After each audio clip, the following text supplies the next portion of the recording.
for a TV platform to advertise your products? If so, you've come to the right place. We are proud to be the platform of your choice, and customer satisfaction is our #1 priority.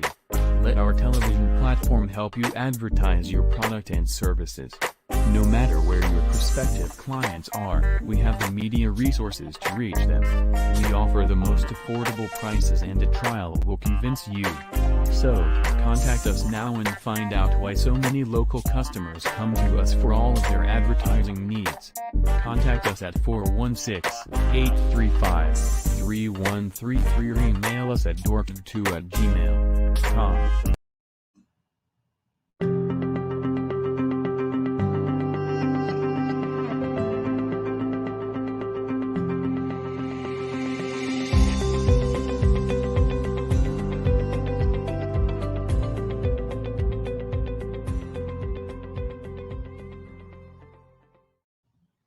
Hello, everybody. Hope you're doing okay. Miss Anna here is doing well and is ready for today's program with one of a very special guests.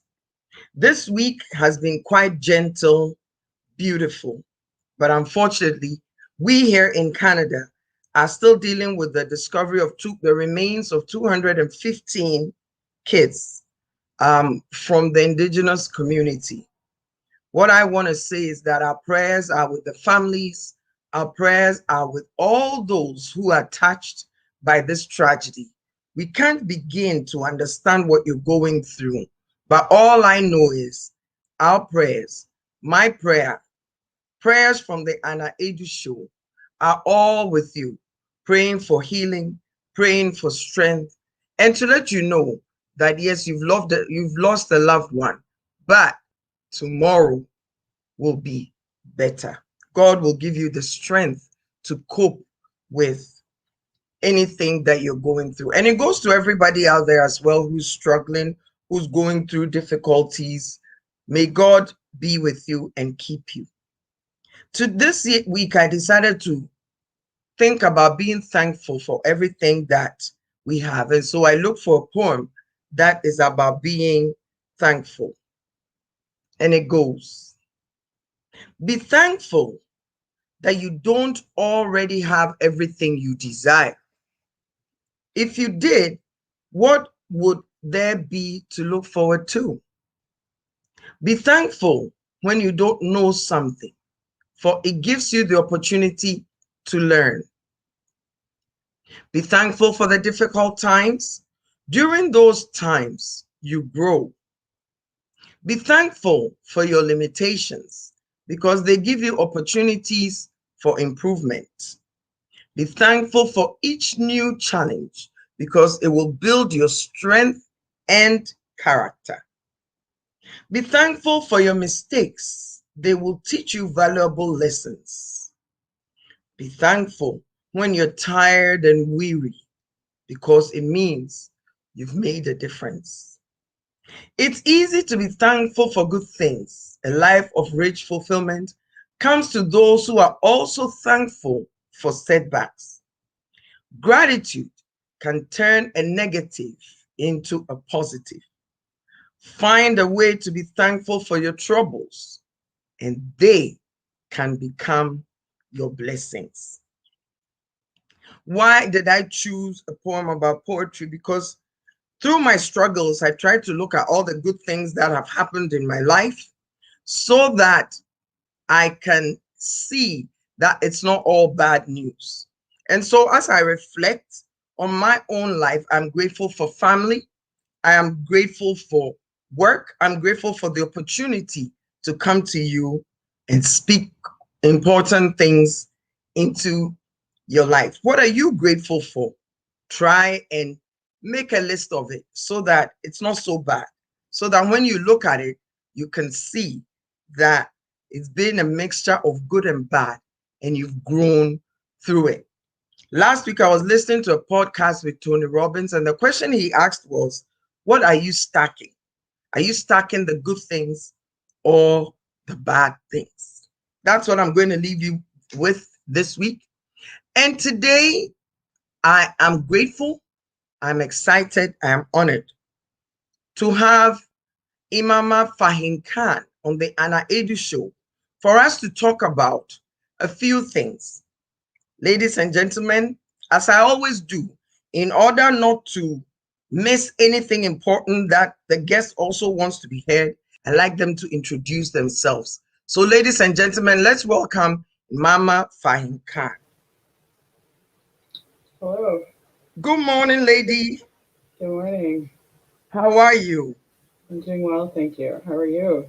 I am awesome. I mean, I'm talking to you this morning, or is it afternoon? Yes, it's afternoon. I'm talking to you, and it's an honor.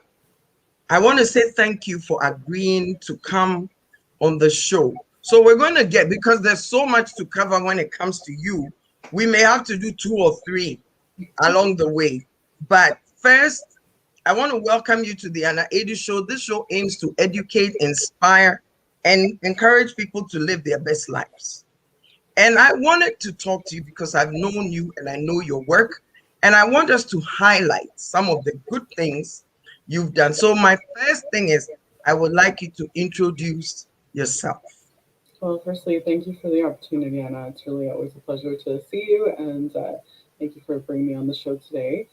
So, my name is Farheen Khan, and I am, as you've mentioned, the Imama and the co-founder of the Women's Mosque of Canada. I'm also an author and an advocate. I'm a consultant, and really, my work is all about striving to ensure that we have a more equitable and safe and peaceful society for all people. That I like that because we're all working towards something. And as we know, every community has its own struggles. And if we all just sit down and be quiet, then it continues. So we're grateful for the work that you do. So my next question is, you are the founder of the Women's Mosque of Canada. What was your inspiration? And have you achieved what you set out to do? Because to me, Women's Mosque is sort of unheard of, right? In my world. Mhm. I can't say that for everybody. But for me, another reason I wanted you on was for us to highlight this thing that to me is almost new. It may not be new to people in the Muslim community or others, but I wanted us to talk about that and what your inspiration is behind it.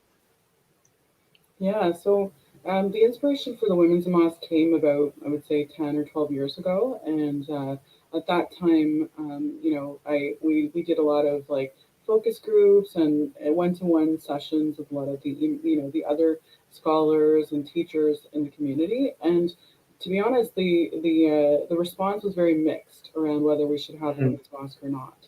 So at the time, it sort of became dormant, and we sort of put it on the back burner.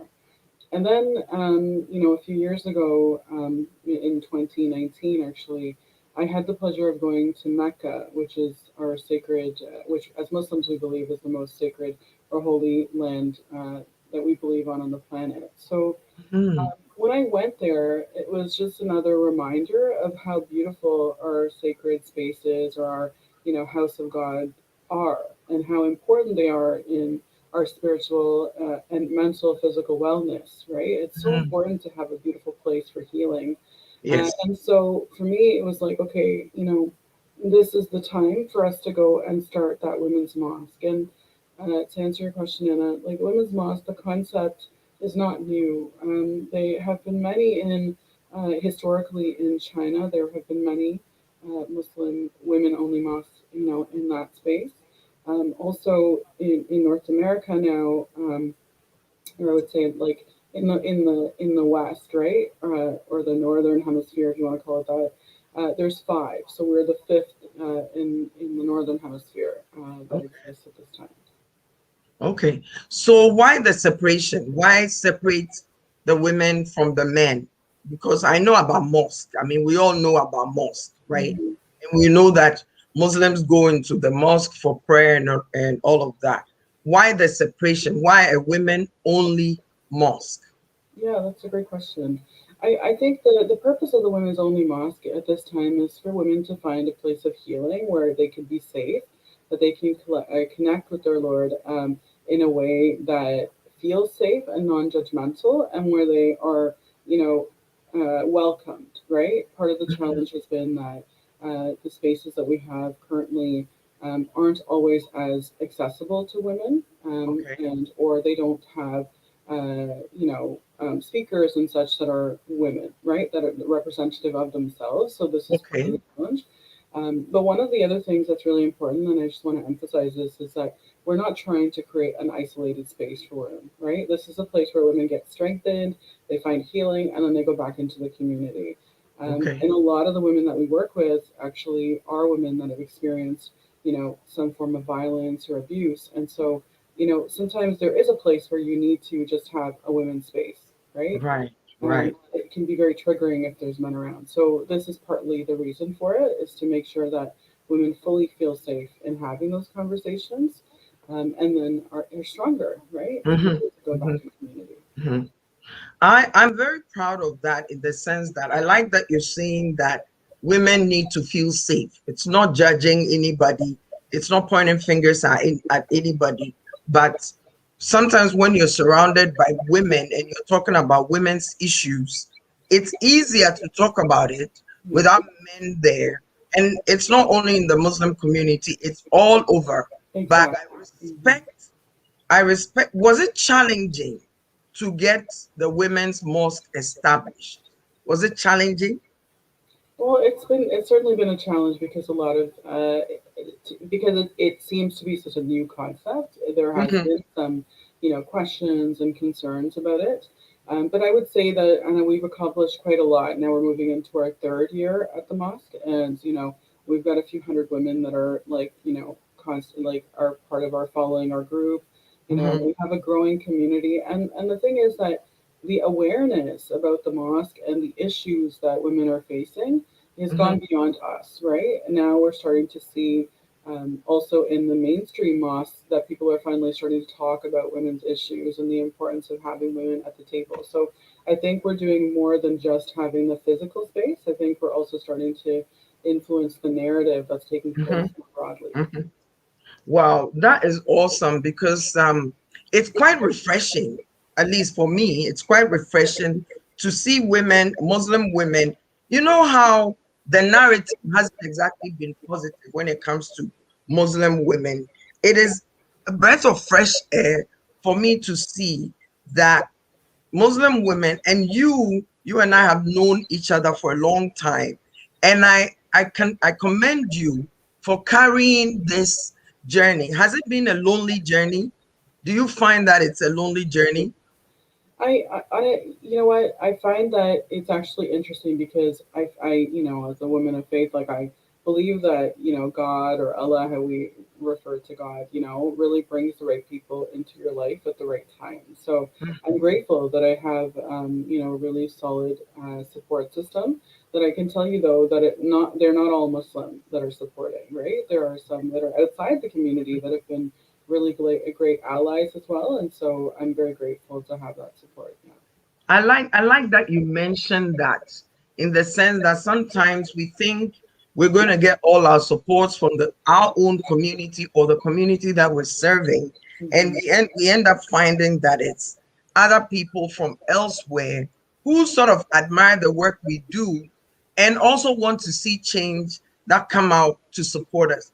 Do women bring their young girls to the mosque? Do you find that when women are coming, they bring their daughters? Because for me it's very important that when we're doing positive things or going into positive spaces, we bring our younger ones. Hmm. Are the women bringing their younger ones?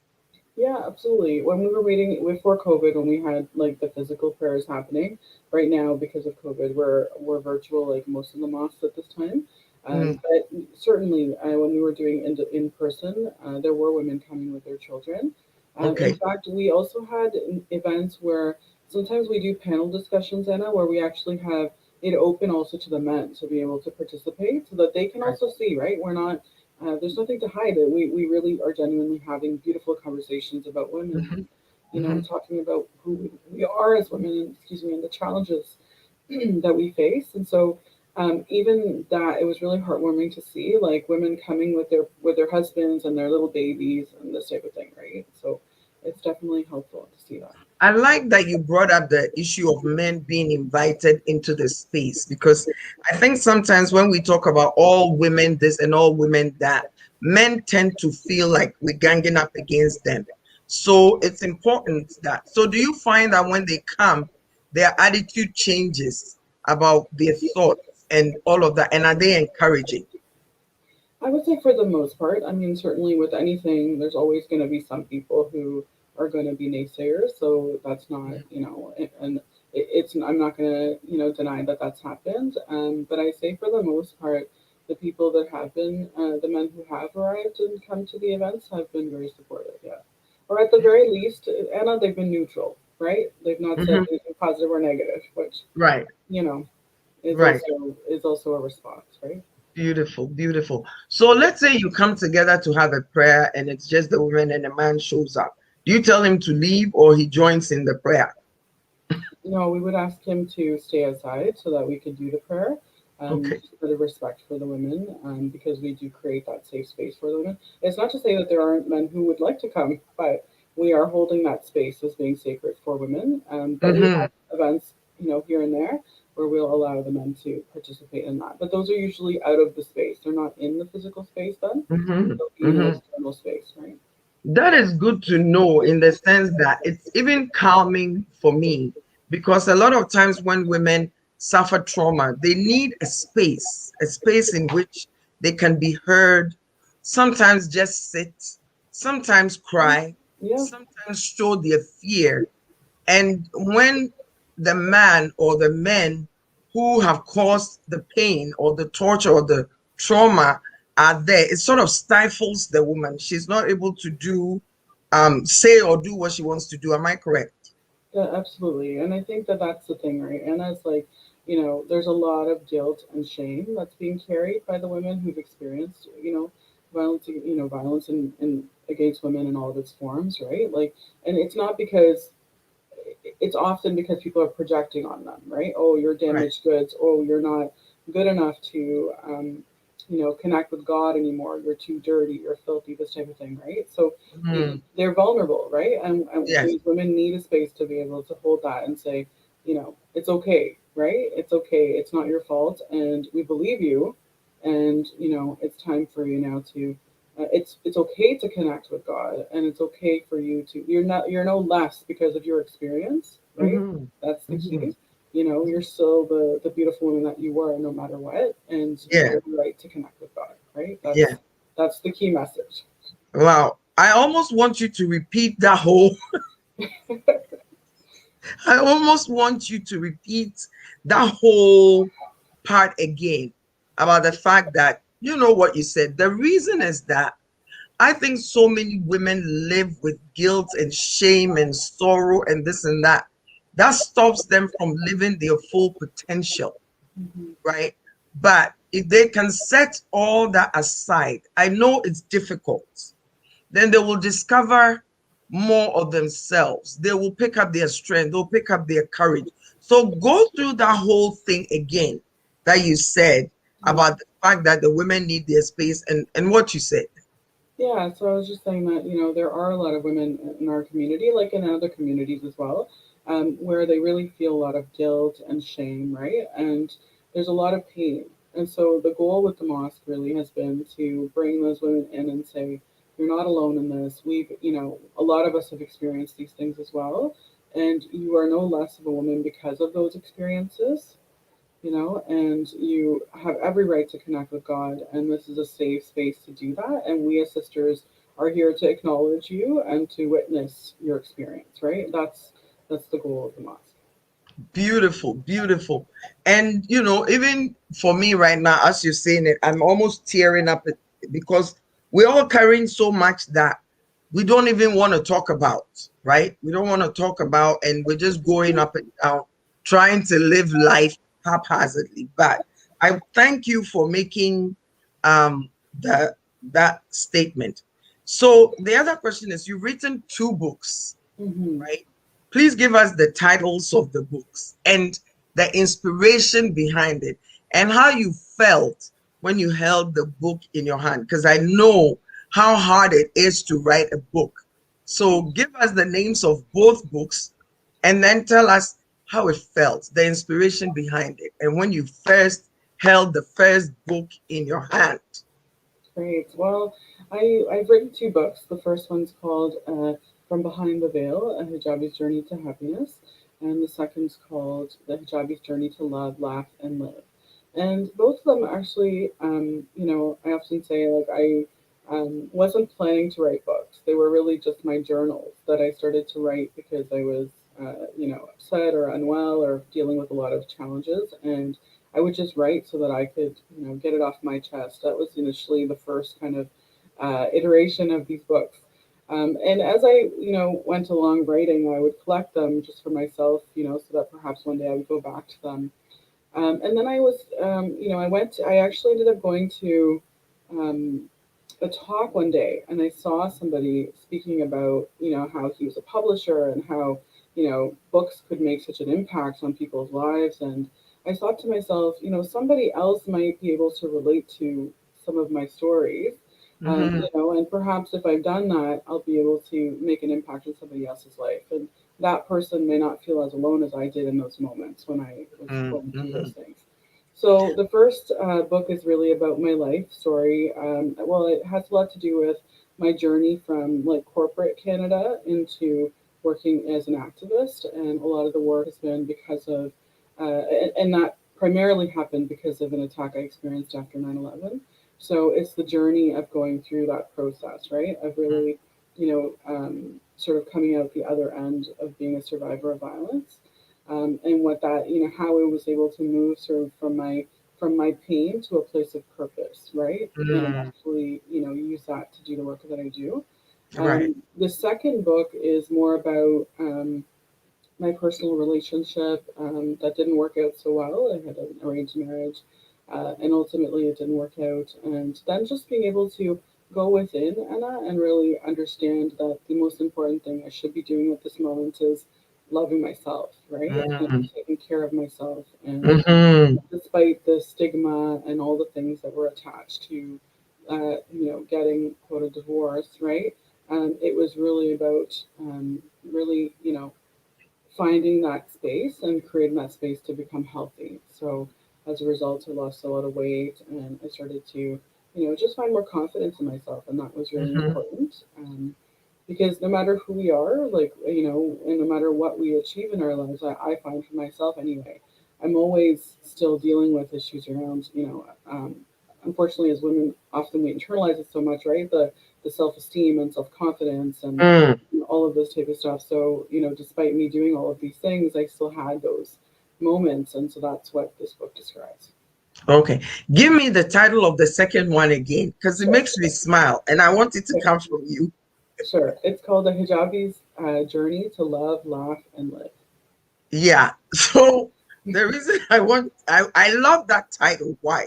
Because we all have this idea of the Muslim woman that's supposed to be like hidden, it's not supposed to talk, it's not supposed to do this, and it's not supposed to do that.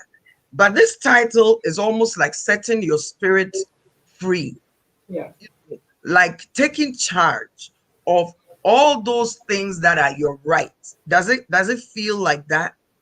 Yeah, it just really was, it's just it's about just being able to be all of who you are, right? And Hmm. to love yourself and to be happy and to find moments of joy and to really, realize that like every moment of our lives is a miracle. Like God's always doing incredible things. We just have to look for them. And so, Yeah. it's just being able to open up ourselves to that. Wow. Wow. So I read you somewhere when you wrote your first book and you launched it and family and friends came out and all of that. In the Muslim community, were you looked at as weird or was that a normal thing? So it was definitely new. I wouldn't say it was. I wouldn't use the word weird. I would say that there were some people who were extremely proud of me that I was able to, share such an intimate experience, if you will, right, of being Mhm. attacked and stuff, or putting myself in a vulnerable position to be able to share, right, Mhm. something that I experienced. Some people were very proud and supportive, and others were. were quite upset and didn't feel that that was appropriate, because I should not dare air the dirty laundry of the community out there, and that's fair. I mean, I did expect that there would be mixed reactions to it. Hmm. So your marriage was an arranged marriage. Tell me a bit about that. And is that still going on? Because there's a lot, even when you know the person sometimes and you marry them, you come together and it's like, no, this is not going to work. So, you know, I wonder what it's like when you, and at what age did this happen? And how did you feel? Like, how did you feel? And then how did you arrive at the point saying that this is not for me, I'm out? I can imagine the inner struggle.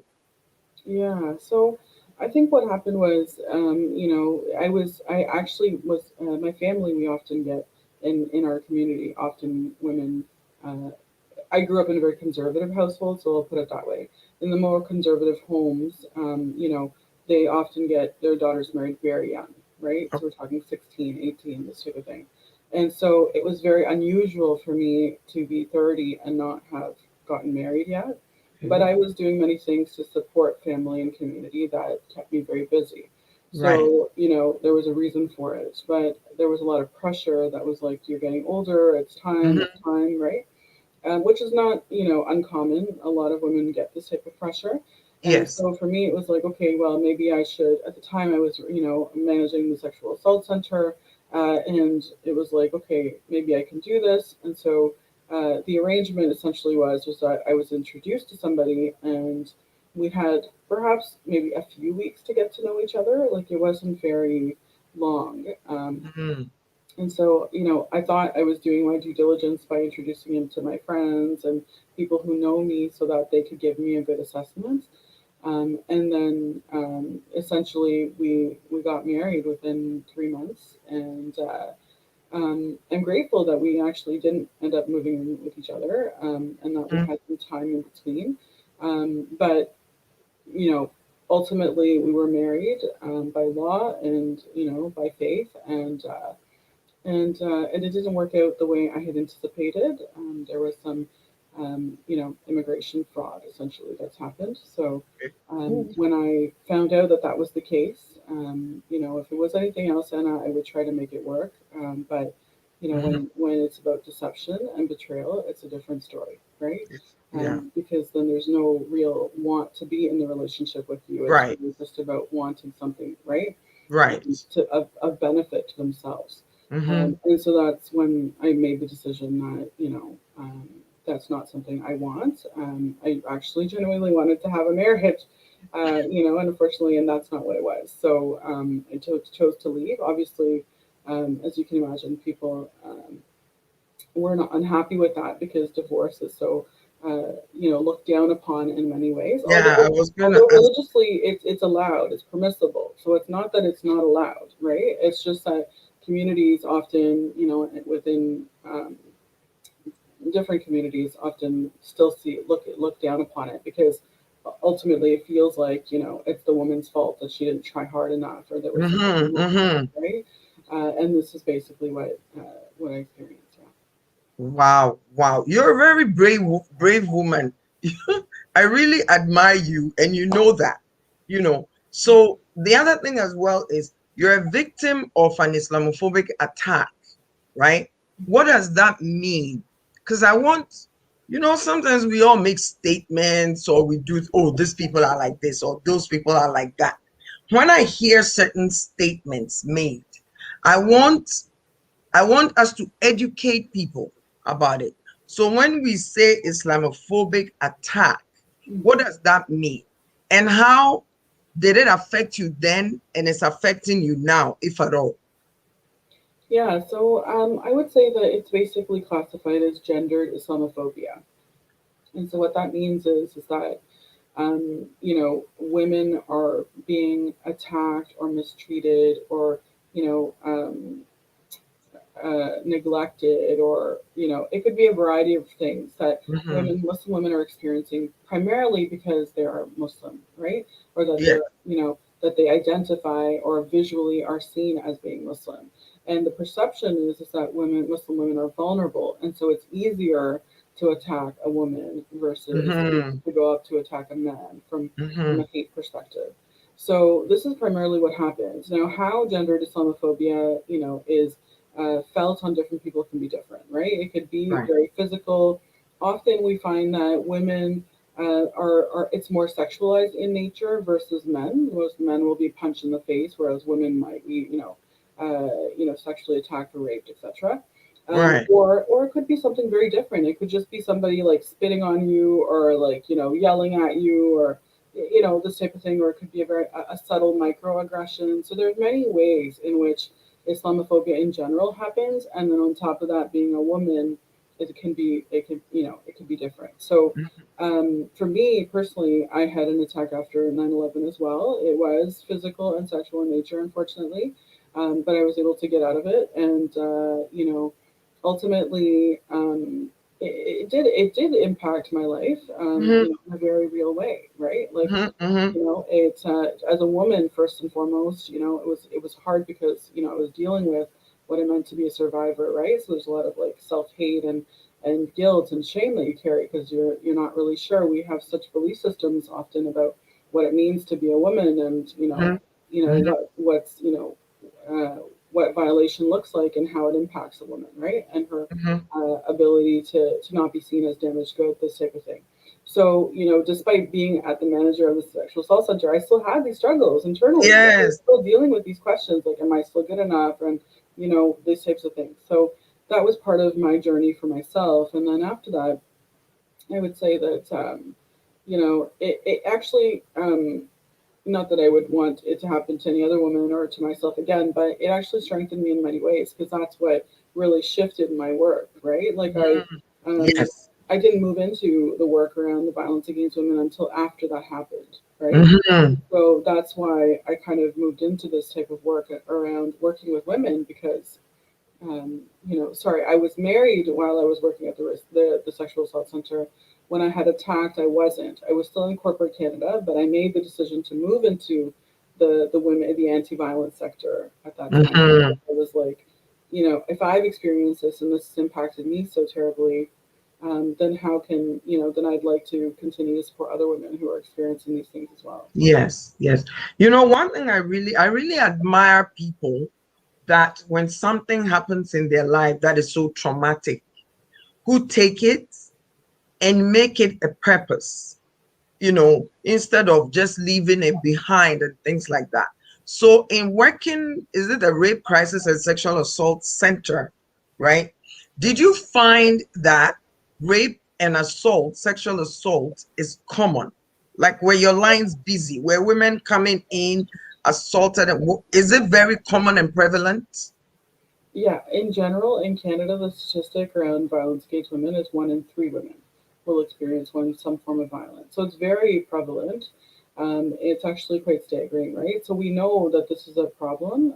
I used to work also at the women's shelters as well. And, every night in Canada, for example, we have at least 3,000 women in shelter and 2,200 children. And, thousands more are being turned away because there's just no space, There's right? no So space. there's no space. So it happens all the time, and the challenge is that we we often don't talk about it, right? Or Yes. people, don't talk about it, and as a result, or they allow things, as bystanders. Often people just don't acknowledge it or don't want to engage in it, and Mm-hmm. therefore the abuse continues, right? Mm-hmm. Um, and this is a real problem. Yeah. Mm-hmm. So, as a manager of such a place, what are some of the ways that, what are some, even with your own story, what are some of the effects, right? Because anybody watching, including men, women, and all that, what are some of the effects that this has on a woman emotionally, mentally, physically? What are some of the things you noticed that affects the woman after she has survived rape and sexual assault and all that? Because I want us to educate people, Sure. right? I want us to educate people to not judge women who have gone through such a thing.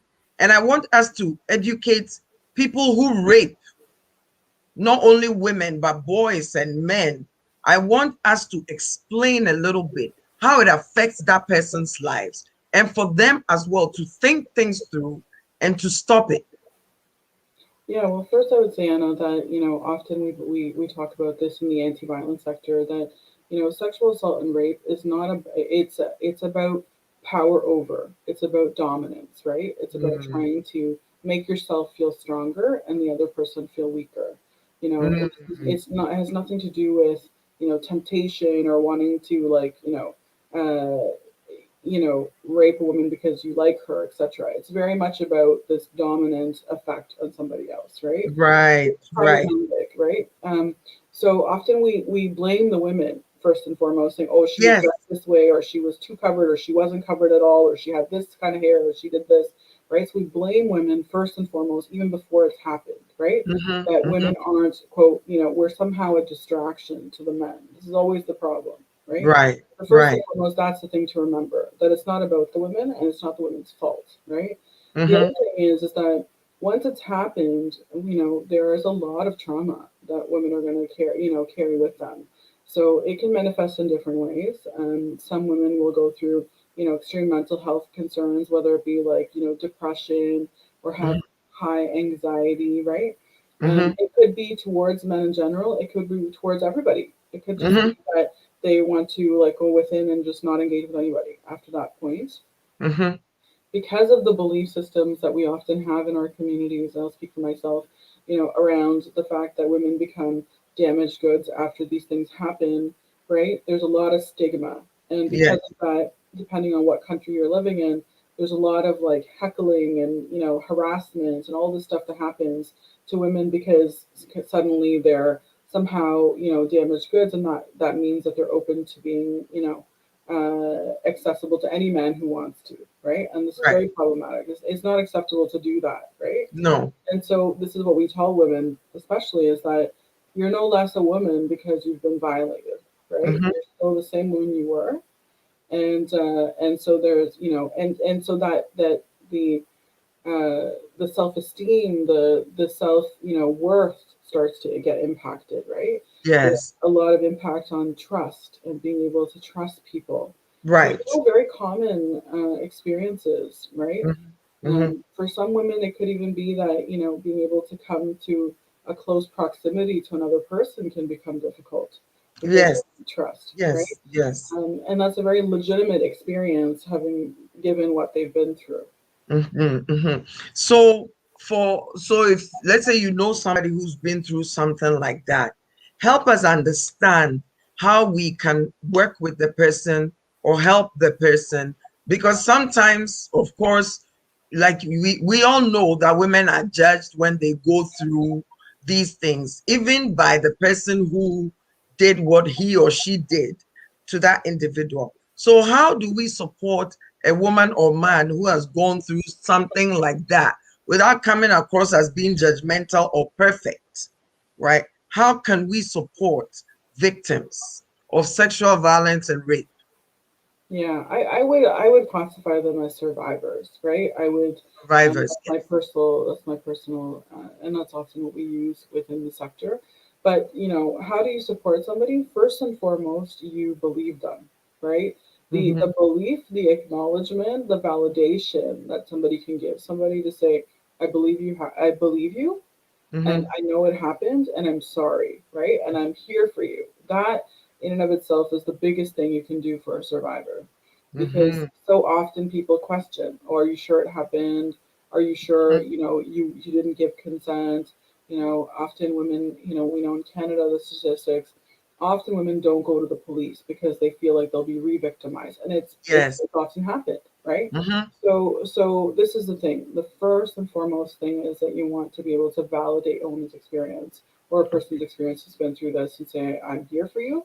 And then being able to create space and being able to hold that space to say, like, "I'm here for you. If you need anything, I'm here for you," right? And being able to be gentle, sensitive, and supportive of whatever they need, or whatever they require. But you have to let them uh, Make that decision. dictate and share what it is that they need support with.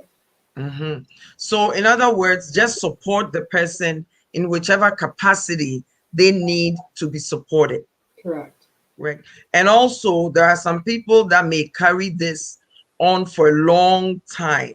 Yeah. For me, sometimes I think it stops you from living life. So, how do you encourage, after you've supported the person and you've said, I'm here for you, whatever they ask for, if you're able to do what you do for them, how do you get that? How do you then get the person to move forward, not forgetting what has happened because you never forget it? Yeah. But how do you, the person who's on the side trying to support the person, how do you then help them to move forward, to live life, and to make it a purpose like you've done, to make it a life purpose? How do you do that? Well, I think everybody's different, but I do think that, for the person themselves who's been through it, like I would say as a survivor, like for me, it was important for me to really, start to do some inner work around like what are the fears that I have? What are the things that trigger me? How do I start to come to a place where I don't feel so triggered? And then doing that work for myself. So, as an example, okay, I'm afraid to go to this particular area in the city now. Okay, so, as an example, or the neighborhood that it happened in, well, I'm going to go back there or start to go closer to that neighborhood so I start to feel comfortable again. Because I don't want to give that person so much power in my life that I can't live Exactly. fully, right? But it's a Mhm. journey and it's different for every person. I mean, I also saw a counselor and, a social worker, and I had, access some helplines and stuff like that. So I did different things for myself. So the person Mhm. themselves, has to go through those things, but you can be a support system to be there for them. Like I'll give you an example, and going back to my book, when I was writing my book and I was talking about those particular incidences that happened, that particular one, and that we spoke about earlier. Um, a dear friend of mine, I was having PTSD just by writing it, right? And to have to edit Mhm. it and then to rewrite it and edit it. That's And why so I'm so honored by you. It's like, okay, okay. it was really anxiety. I had a lot of anxiety. And so a dear friend of mine, she would come with me to the coffee shop and I would just be writing. And she would read her book and do whatever she had to do. But in just those moments where I would feel anxious and I would feel like I'd be triggered, I could look up at her and she'd smile at me. And that was enough for me to get through it. Yeah. So that's a great example of how you can be supportive. It can be Yeah. very small for you, but it might make such an impact on somebody else. Sometimes just be there. When I look up, let me see you. Yeah, That is exactly. that is awesome. I'm smiling because I'm really enjoying the conversation and the fact that we're educating not only myself, but any other person watching that may come across somebody who has been through this. So now we've talked about the victims. What do we have to say to the perpetrators, right? What do we have to say? Like, how do we get it in their minds, right? That what you're doing can cause harm. So you may do it and get away with it, but in your conscience, what message can we give, you know, those who do that to understand the effect it's having on the victim, but also on them, because then you live in fear all the time. Yeah, well, I mean, I think that the important thing to really, say is that um, you need to really look inside yourself to figure out why, Mhm. you feel that this is appropriate, right? What is it that makes, and perhaps people may not appreciate this, but you have to do your inner work and figure out what is it that's, what gaping hole do I have inside of me that is Mhm. wanting to drive me to, oppress another person and to Right. subjugate them to such pain? Why, Mhm. right? That you have to figure out for yourself, and there's ways to do that. There's supports you can receive to do that kind of work. And the other thing that's really important to say is that you know it's not just a woman that you would do this to, right? I mean, I Mhm. often, Mhm. the truth of the matter is that this woman is somebody's mother, daughter, sister, etc., right? Mhm. So, and if you don't want that to happen to your own women, then you should absolutely not be doing it to other people's women, because Mhm. ultimately women are somebody's family. Child, yes, yes. Awesome, awesome. So there's so many aspects of you that I think, like I said, you're going to come back another time. So now I remember the first time I saw you. The first time I saw you was on TV running for public office, Oh, okay. right? And you were so eloquent. I saw you on TV and you were so eloquent and it was so new and fresh to me. Tell us a bit about how you decided to run for office as a politician. What are some of the struggles? What are some of the lessons? And what are some of the wins? Yeah, so I ran in 2015. I ran for federal office to become a member of parliament. And at that time, the reason I did that was because our highest level of government, some of our highest politicians were being very anti Muslim. And they were planting these seeds of hate, which we knew would impact the Muslim community over time, and unfortunately has. We've seen, over the years, things have come, I believe, have resulted in that initial anti-hate in 2015.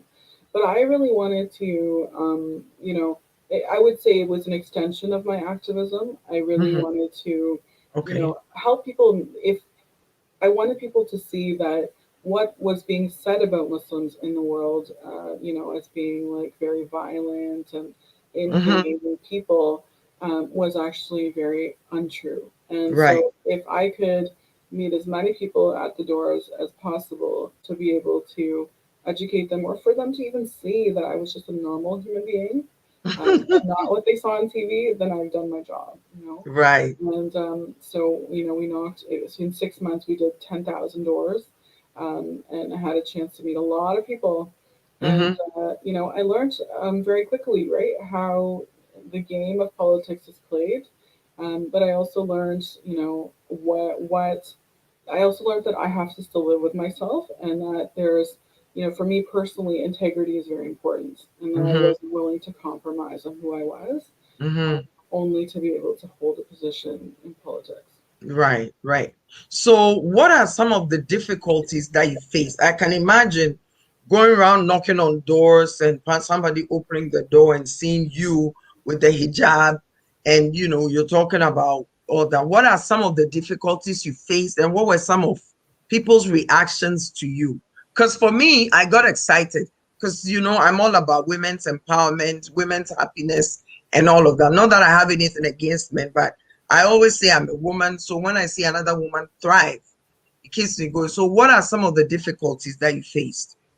Well, there were a few. I would say, generally there were kind of two. So one is that I was dealing with some level of Islamophobia in the community, like outside in society, right, within the communities and the people that I was meeting. So there were, comments being made, or there was, questions that I was being asked of as a candidate who, because I was Muslim versus any other candidate, right? I was being asked very, specific questions, like, Mm-hmm. I was being followed by media quite a bit because people wanted to see what the reaction of the Canadian people would be if they saw me at the doors. And so there was a lot of interest in like what, but when the experience was positive and people were happy to, once they opened the doors, they were happy to see me and talk, and Yeah, their minds are a bit churning because they're thinking like, oh, she speaks English. Oh wow, she can articulate she's herself. not an alien. Yeah, it was interesting, but it wasn't controversial, right? So it wasn't, that wasn't the issue. But there were some people who did ask some, difficult questions, and it was hard. Like it was like, oh, if you get elected, will you impose Sharia law in Canada? Well, you know, I'm running to be a Canadian politician. As a Canadian, why would I be interested in bringing a religious law into the country? Like that's not. Right, But no other candidate would be asked that. I was asked that because I was a right, Muslim woman, right? right. This type Mm-hmm. of thing. There were a lot of questions like that, and that's fine. I wasn't upset about it, but it was definitely it taught me patience for sure. I can Um, imagine. yeah, and then the other piece of it was that within my own community.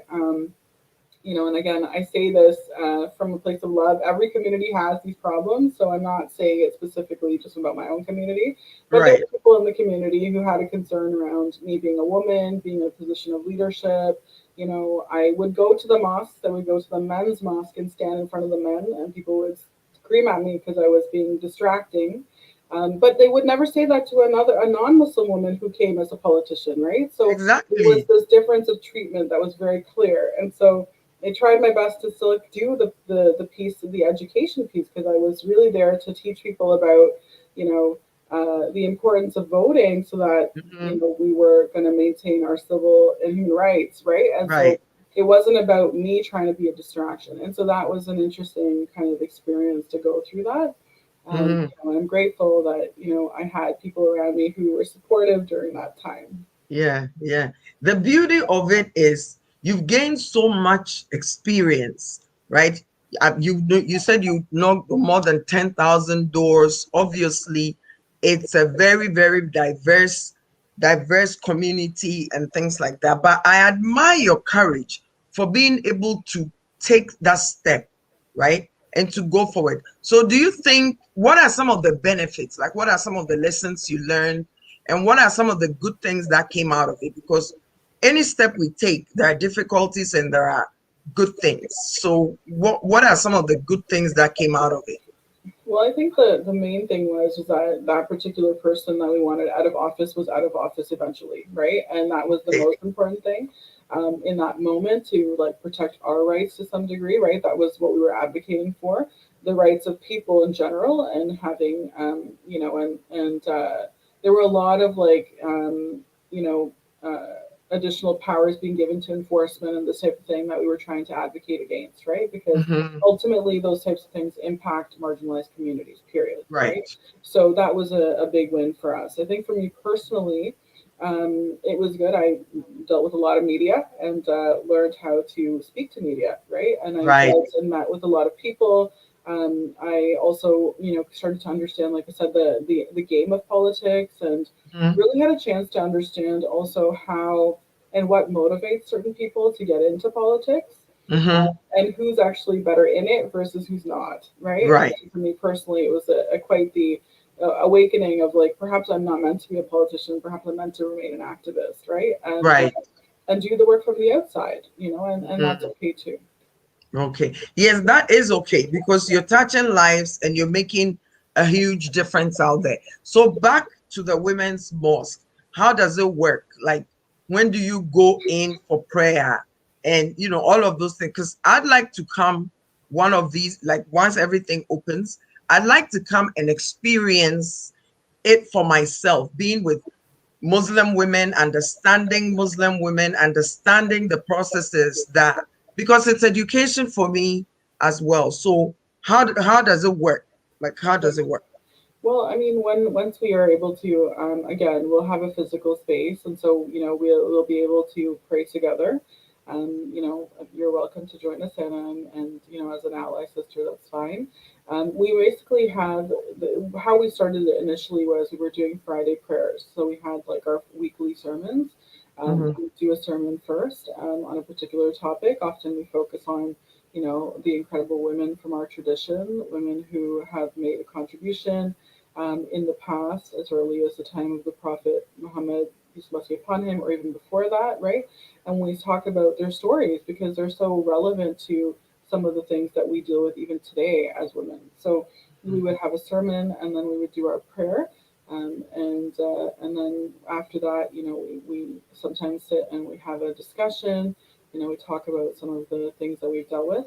We also Hmm. have, like most mosques, other sort of support programs. So, like, women might want to have like a one-to-one session to talk about some of their challenges.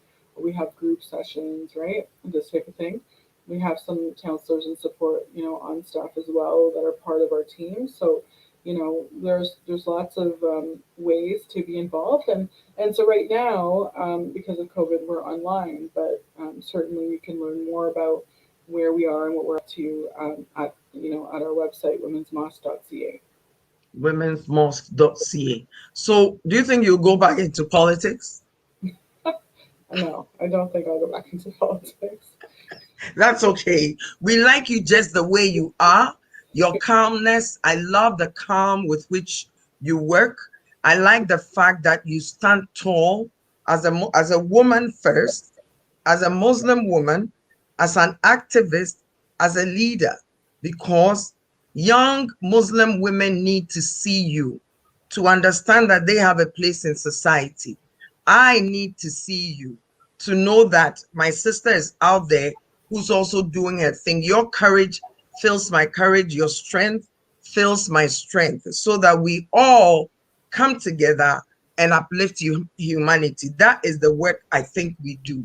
And so I want to thank you so much, but there is more. There is more that I would like to talk to you about. I look forward to Aziza again. I loved it the last time I was with you. And may Allah continue to give you the strength to keep moving forward, because you're not only an inspiration to Muslim women, you're an inspiration to myself. Thank you. Thank you so much, Farheen. Thank you so much, Anna. It was a pleasure. And thank you for all you're doing and for inspiring all of us as well. Thank you. Thank you. Because you are, and because you live, I live. And because you work, I work. And that's all we can do. And so, ladies and gentlemen, our guest today has been Imama Farheen Khan, co-founder of the Women's Mosque of Canada, an author and an activist, a woman whose whole life is about building humanity. And so I hope when you look at yourself, you ask yourself, what can I do to bless humanity? It's the Anna Aidoo Show, and this show aims to educate you, support you, inspire you to be the best that you can be and to live your best life. Take care and be encouraged, be inspired. Love from my heart to yours, pumping all that love and joy. Stay blessed. Bye-bye.